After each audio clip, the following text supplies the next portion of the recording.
Welcome back to Codex. Today's speaker is David Beers from UCLA.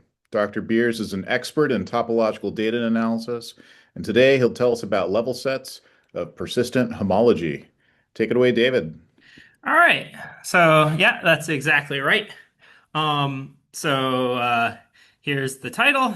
Right. So you might not know what this persistent homology thing is, but just from the title, you can tell that I'm interested in level sets of some operation by the name of persistent homology, and it happens to act on point clouds.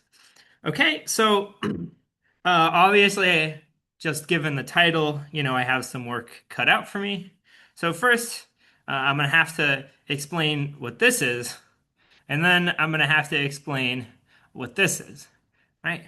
Um, so let's start with homology. So my goal here is to give like a very kind of vibe-based, intuitive definition of homology. So I'm not going to be precise at all here, and you can look at some algebraic topology textbook if you're curious about precise definitions. I just want to give some intuition as to what homology is here. So it turns out that you'll need to fix some choice of field before you proceed with homology. In practice, usually this field will be Z mod 2, but if you don't want to complicate things for yourself, just pretend our choice of field F is just the real numbers. Okay? And so what homology is for every non-negative integer I, there's this operation called HI, or ith homology, and it takes as input shapes. And by shapes, I really mean topological spaces, and it's returning vector spaces over my choice of field F.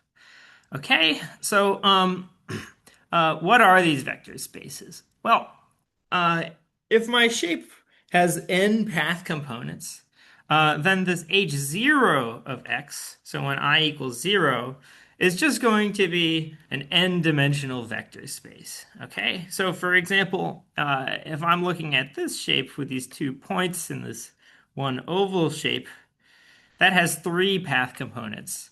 So h0 of this shape would be a 3-dimensional vector space. Okay. Now, what about when I is positive? Well, the way that I think about it, and the way that a lot of people think about it, is that the dimension of hi of x ought to be interpreted as the number of I-dimensional holes in my space x. Okay, now what does that mean? Well, I'm just going to kind of show you with some examples. So, um, first of all, if my shape is convex, it has no holes. And so in particular, hi of x should give me a trivial vector space for I greater than 0. So for example, if I do h1 of the solid disk is convex, no holes, so I get a 0-dimensional vector space out. Okay. Uh, what about this shape? Well, this one has a hole in it. And the way that I think about one-dimensional holes is these are the kind of holes that you can like punch through. Okay? So the circle in particular has one hole that I can punch through. So I would say that H1 of the circle is a one-dimensional vector space. And indeed, that's what I get out. Okay? What about H2? Well, what if I'm taking H2 of a shape like this? Well, the way I think of uh, two-dimensional holes in a shape is these are like voids in a shape. So for instance, like, the kind of hole you might find in some Swiss cheese. And it turns out that if you do some technical calculation, you can find out that indeed H2 of the two sphere has one hole, or H2 of the two sphere is one dimensional. There's one void in this shape. Okay. So I want to think of H1 as telling me about holes I can punch through. H2 is telling me something about voids for I greater than 2. It's sort of complicated. It turns out that homology says that each n-dimensional sphere uh, it has one path component and then also one n-dimensional hole. I don't want to be any more precise about homology, so this is sort of all you really need to know. I guess the one other thing that you need to know is that if I have a continuous function from one topological space to another one, then I get a linear map between my homology vector spaces. Okay. Now, I'm particularly interested in the case where F is an inclusion. Okay. So the reason that I care is that shortly I'll be interested in sequences of spaces like this that are nested by inclusions, right? And so if I apply H1 to all of these spaces, I'll get some vector spaces. In particular, in the first space, I have one hole that I can punch through. In the second space, I have two. And in the third space, I have three. But I also get linear maps between these vector spaces. And these linear maps would tell me something about where these holes are going. So in this example, it would say that, the first hole that I start with gets mapped to one hole, uh, and then that's the hole that lasts until the third space. Okay, so that's just like a quick, uh, very much non-technical background on homology. I guess the other thing that I need to talk about is simplicial complexes. So these are how we typically talk about shapes on a computer. So if you haven't seen them before, these are any shape that you can make by starting with some points. Anytime I have a pair of points, I'm allowed to attach to them at least one or at most one edge. Okay, so maybe I get something like this. And then anytime I have 3 points, all pairwise attached by edges, I'm allowed to connect those points with a triangle if I want to. And then if I have any 4 points that are all 3-wise connected by triangles, I'd be allowed to attach a tetrahedron between them. I don't end up doing that in this picture. And then I could do higher dimensional analogs of this and then stop when I feel like it. And that would give me a structure called a simplicial complex. Okay, so this is some sort of generalization of a graph. I guess just some terminology. Any point, edge, triangle, or so forth in a simplicial complex is called a simplex. And I should have written this down. The plural of a simplex is simplices. Okay. Um, So now I can talk about persistent homology. What does it mean when this word persistent comes in front? Well, the classic motivation of persistent homology would be a question like this. So I have a point cloud over here, and it seems like it's been sampled from a circle or something close to a circle, right? And what if I want to know how many point or holes are in this point cloud? Well, if I just apply homology to this space, what I'll get is that I have a shape with 9 disconnected pieces and 0 holes. But come on, like these points are clearly lying on some sort of circle or something close to a circle.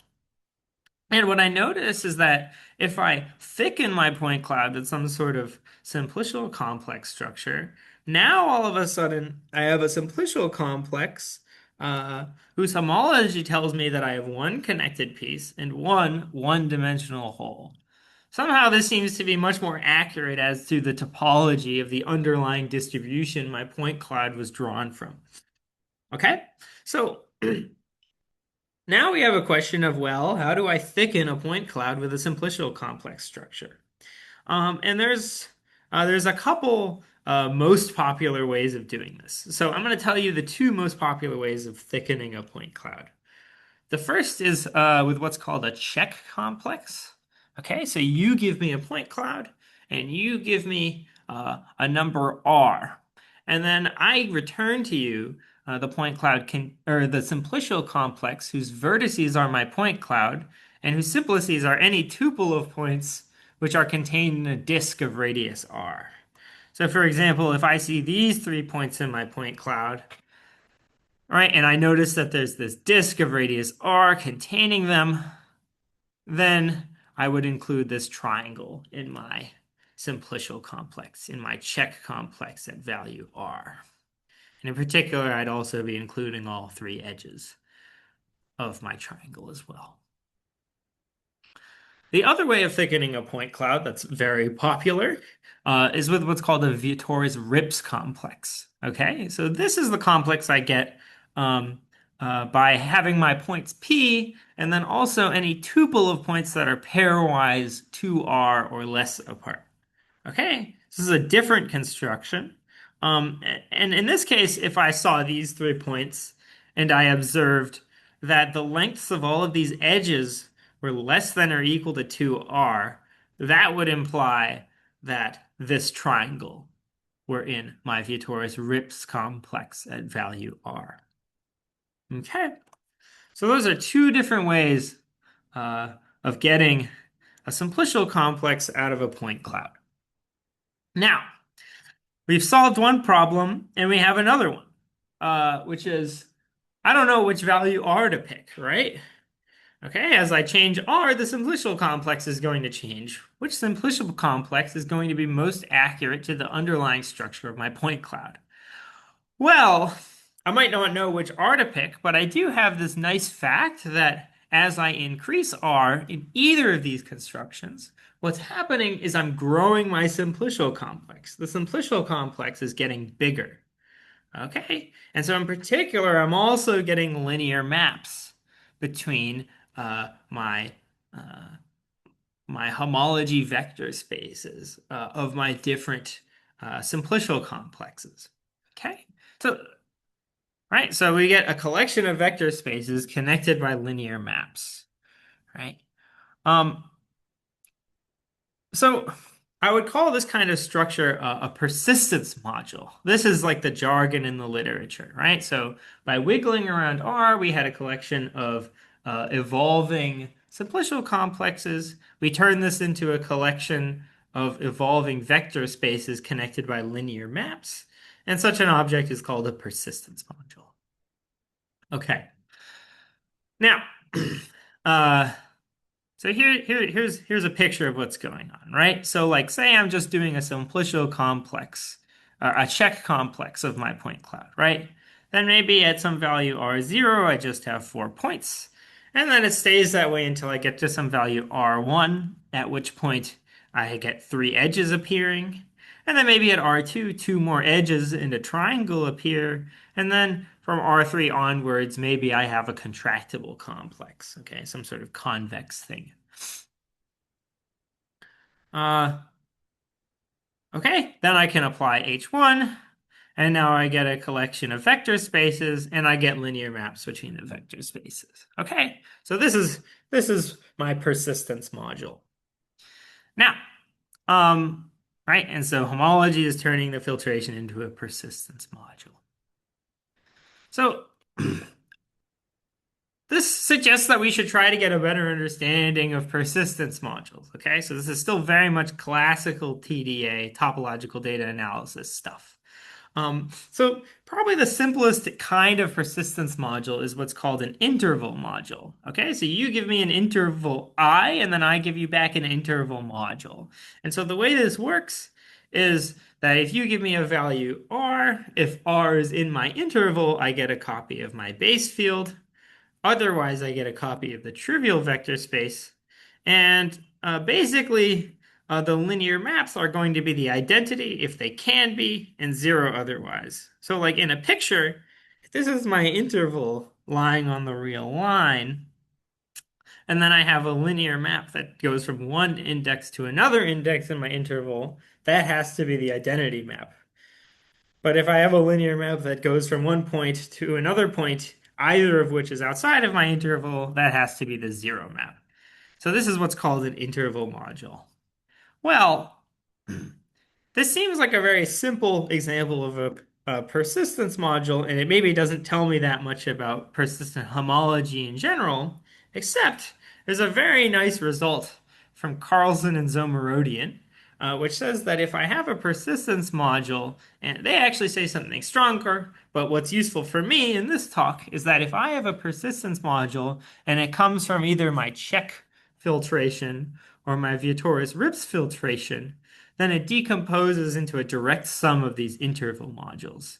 Okay, so in other words, if I have a collection, or if I have, maybe my check filtration from earlier, then in applying H1, I can actually describe the evolving H1 by a collection of intervals. Okay, this is kind of what it's saying in lay speak.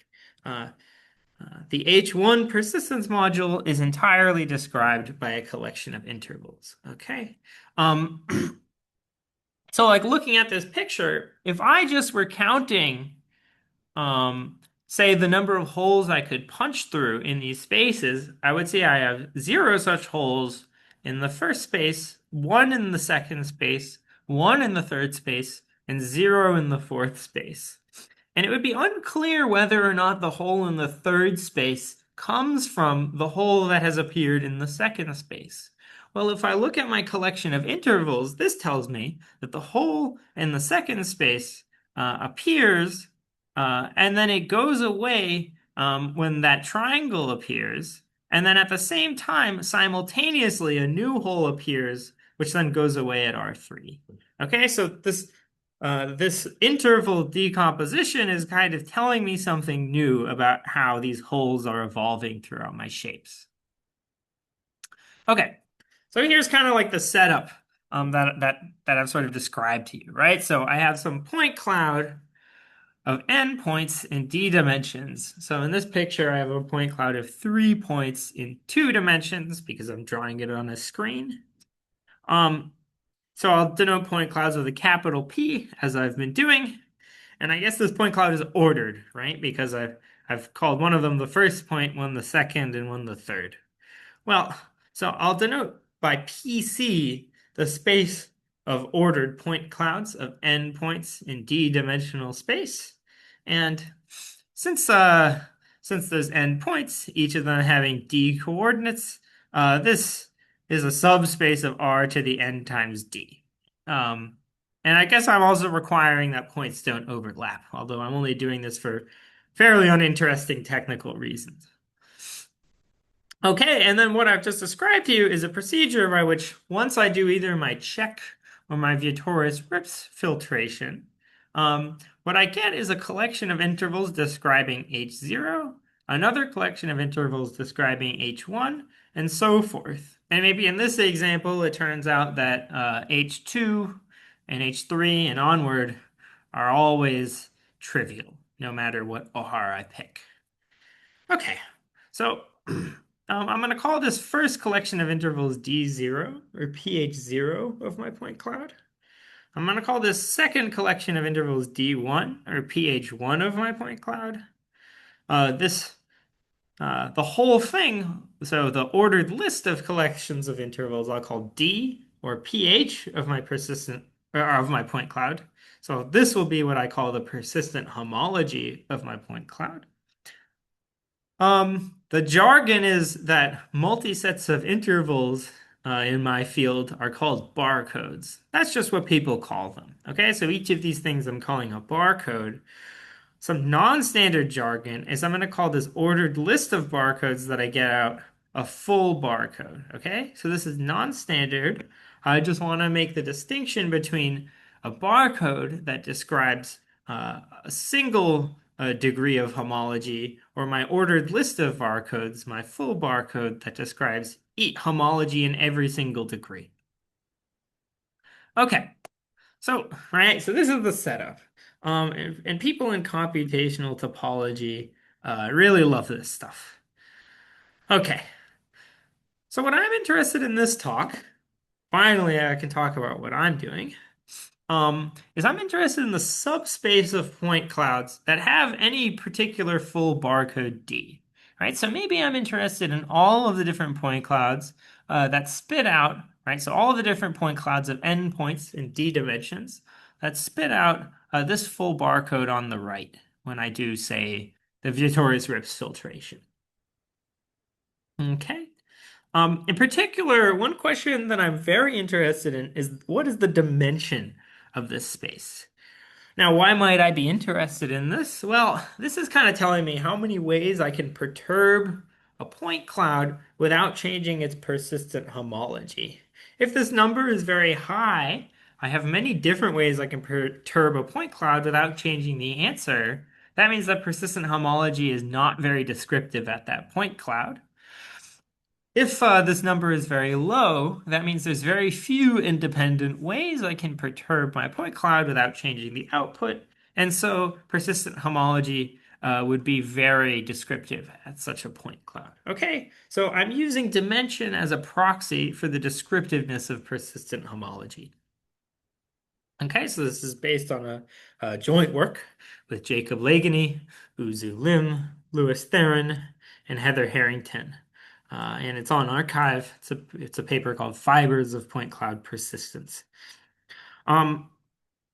Okay, so here's really there's not that much in the literature about this topic, but I'll describe to you kind of the main things I know. So the first, and this is very well known, is that persistent homology is isometry invariant. Okay, so if I translate, if I rotate, if I reflect a point cloud, that's not going to change the output of persistent homology. And this is actually something we like. Usually we're only interested in point clouds up to isometry in our applications. So we like that it has this invariance. Okay. Really, the only other kind of result that said something about the dimension of these level sets was this paper by Smith and Curlin, which said that point clouds, well, okay, I'm going to paraphrase kind of one of their key results, which said that point clouds that roughly lie on a straight line have trivial degree 1 persistence. So you'll find no holes that you can punch through if I do either the check or the Vietoris-Rips filtration of this point cloud I've drawn.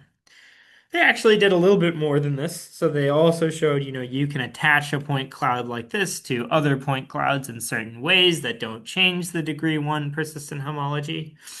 But it was restricted to degree 1, and that's about all that I really know on the topic, or at least that I knew going into this work. Okay, so here's how the rest of the talk is going to go. So first, I'm going to tell you an upper bound on the dimension of these level sets. Then I'm going to tell you a lower bound on the dimension of these level sets. And then my favorite part is I'm going to make an excuse for why they're not the same. Okay, so what I'm going to do is I'm going to look at a problem that seems like it should be easier than computing the dimension of these level sets in general. And we're going to see that it's actually quite difficult and has ties to an interesting area in mathematics. Okay, so here's how we can get the upper bound. So if I have some point cloud P, there's this folklore result that says that the edge lengths of any minimal spanning tree of P are bounded degree 0 right endpoints times 2. Okay, so that's like a lot of words. So here's the picture. Like if I have a point cloud like this, and I look at the degree 0 barcode, and it looks like this, and all the bounded right endpoints are R1, R2, R3, that means I should be able to find a minimal spanning tree of my point cloud with edge lengths 2R1, 2R2, and 2R3. Okay. So this constrains what kind of point clouds can have a particular degree 0 barcode. And we use this to get an upper bound. Okay, how? Well, the subspace of point clouds with a tree of pairwise distances fixed, you can check, and it's not that bad, has dimension nd minus n plus 1. Okay, now the folklore result tells me that every point cloud with degree 0 barcode d naught has some spanning tree with edge lengths given by d naught. Okay, and there's only finitely many such spanning trees. So actually, point clouds with degree 0 barcode d naught lie on a finite union of nd minus n plus 1 dimensional spaces. Okay. So that means that the dimension of the level set of persistent homology of D has to be less than or equal to nd minus 1 minus n plus 1 because it lives inside of an nd minus n plus 1 dimensional space. Okay. So that's an upper bound. Now, to get the lower bound, we need to do something a little more sophisticated. Okay, so I'm going to do something that's been, I'm going to start off with a nice observation that is in the literature. Uh, so what I'm going to do is I'm going to pick a relation on the simplices of the complete complex with n vertices. Okay, and basically, what this relation is going to be is it's going to be almost the total order, except that two distinct simplices are allowed to be tied in my relation. Um, so like this is sort of obtuse, so let me give an example. So like maybe I'm interested in the complete complex. Maybe I have 3 points in my point cloud. So I'm interested in the complete complex with three vertices. Well, one sort of example relation I could pick is this one, where first I have my 3 points, then I have this one particular edge, then next in my relation is this other particular edge, and then lastly comes the triangle and the final bottom edge. Okay, so this is an example of the sort of relation I could get. Now, why do I care about these kinds of relations? Well, what I'm going to do is I'm going to use this relation to carve out a subset of point cloud space, okay? So I'm interested in the subspace of point clouds whose simplices appear in the same order as prescribed by my relation, right? So like, uh, right, first I have the top, in this example, first I have the top right edge, then the top left edge, and then finally the triangle and the bottom edge. Okay, so I'll carve out a region, a special set S in point cloud space consisting of all the point clouds where first that top right edge appears, then that top left edge appears, and then the triangle and the bottom edge appears. Okay, so now if I have 2 point clouds in my special region, well, the simplices can appear at different times, but they're appearing in the same order. In particular, uh, this order, because the simplices are appearing in the same order, that means that the topology is changing in the same order across P1 and P2. What this means is that in some precise sense that I'm not going to write down, the barcodes coming from P1 and P2 are going to be combinatorially equivalent. So somehow I can get the barcode coming from P1 by sliding around the barcode coming from P2. Okay. Uh, moreover, um, uh, in fact, in my set, all that persistent homology is doing is it's recording the values of simplices that appear at barcode endpoints, right? So, like, what do I mean? Like, if we go back to this example, here, which simplices are changing the topology? Well, that first edge that appears is decreasing the connectedness by 1, and that second edge that appears is decreasing the connectedness by 1. And then the remaining two simplices are actually not changing, I guess, precisely the homotopy type of the simplicial complex. And so the homology does not see that these two simplices appear. So all persistent homology would actually be doing is it would be recording when this first edge appears and when the second edge appears.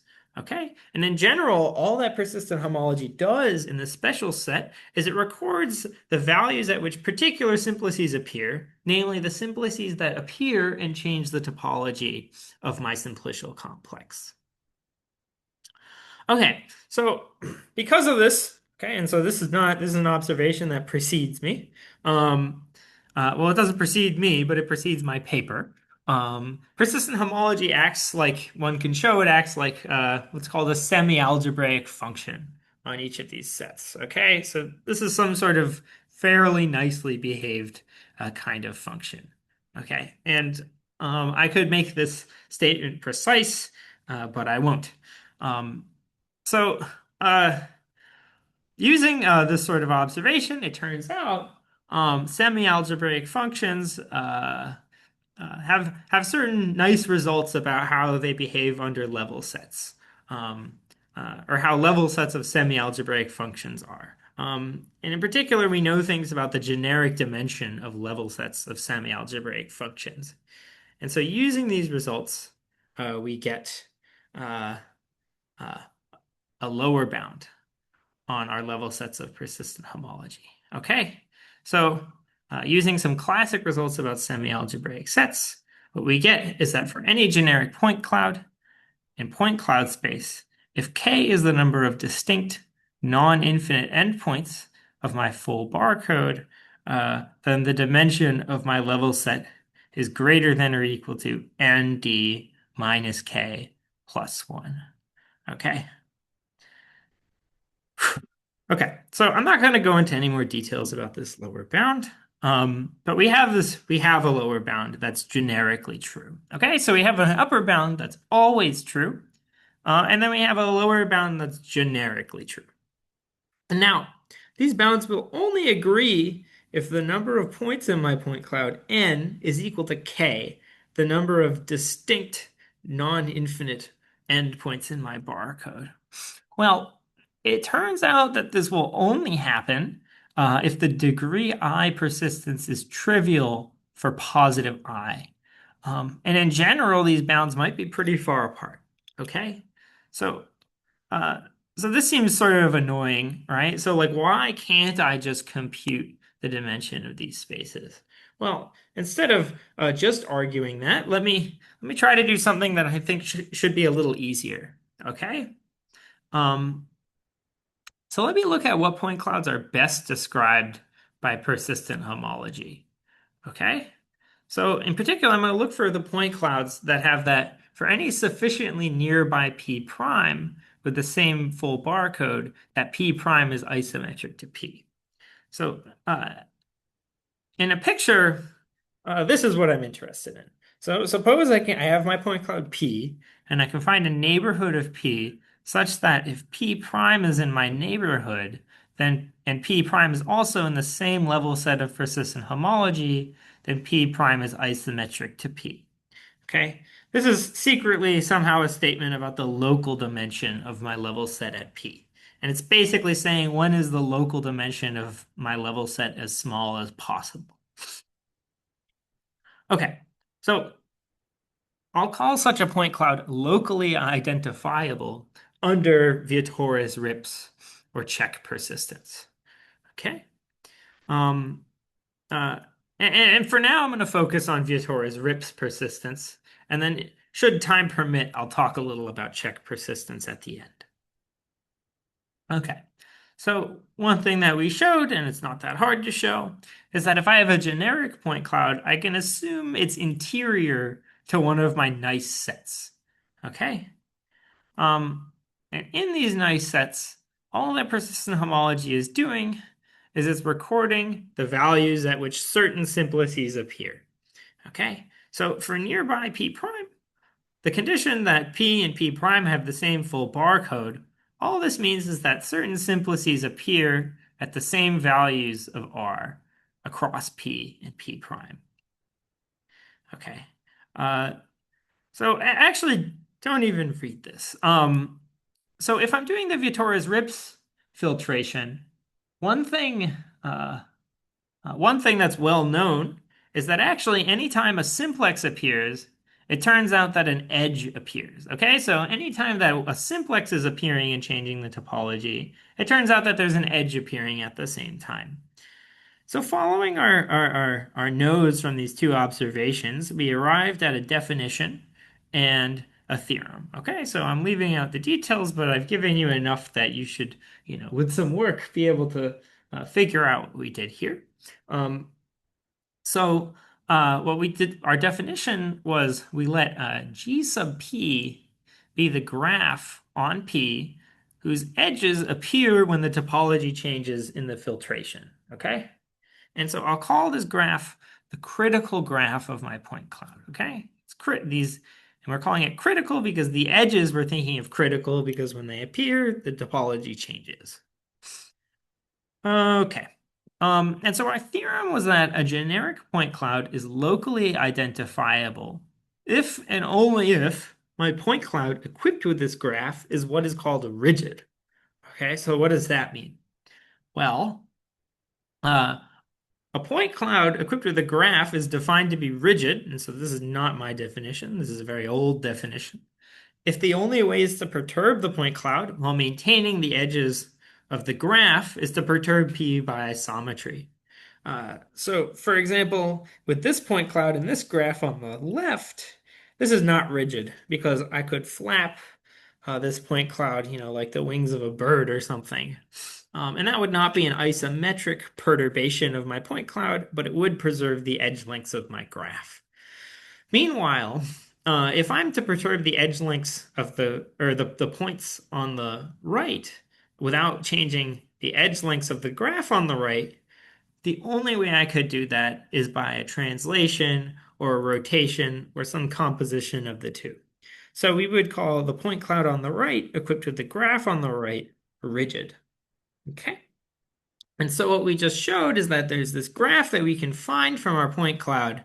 And the generically, the rigidity of that graph with that point cloud is equivalent to the identifiability or the local identifiability of that point cloud.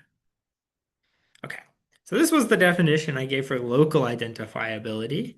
Another thing we might be interested in is actually the simpler notion of identifiability.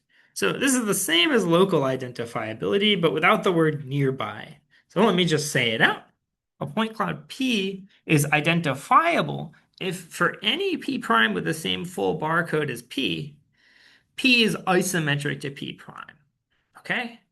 So so this is the definition again, and here's the picture, right? For any P prime that's on the same level set uh, of persistent homology as P, we need that P prime is isometric to P in order for P to be identifiable.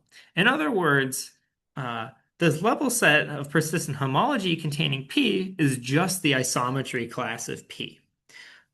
This is actually even closer to our question about dimension. So this is actually exactly asking when is the dimension of my level set as small as possible. Well, uh, not quite. Um, it's asking something, I guess, a little stronger. Um, okay, so identifiability of my point cloud means everything in this subspace is isometric to P, right? Okay. So in order to kind of continue my comparison of level sets of persistent homology and the theory of rigidity, I'm going to need a new definition that's classic in rigidity theory.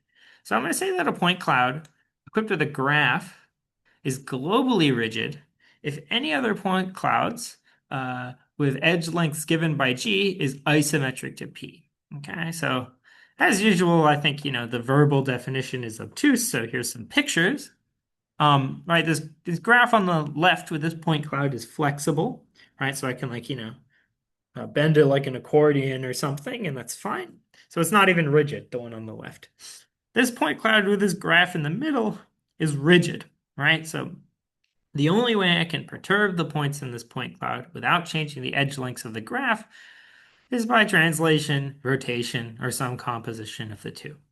However, if I'm allowed to teleport points, I could teleport that point in the top right to the location that's sort of grayed out in the bottom left. And that teleportation would be not an isometric teleportation of my point cloud, but would preserve the edge lengths of my graph. So this graph with this point cloud in the middle is rigid, but I would not say that it's globally rigid. Meanwhile, this graph with this point cloud on the right is globally rigid. So even if I'm allowed to teleport these 4 points, the only way I can teleport the 4 points without changing the edge lengths of this graph is by some composition of translation, rotation, and reflection. So some isometry. Okay, now this example on the right is globally rigid. Common question I get asked is, are all globally rigid graphs complete? And the answer is no, although the answer is yes for 4 points. Okay, at least or in the plane. Um, yeah. Okay. So we have a theorem about identifiability.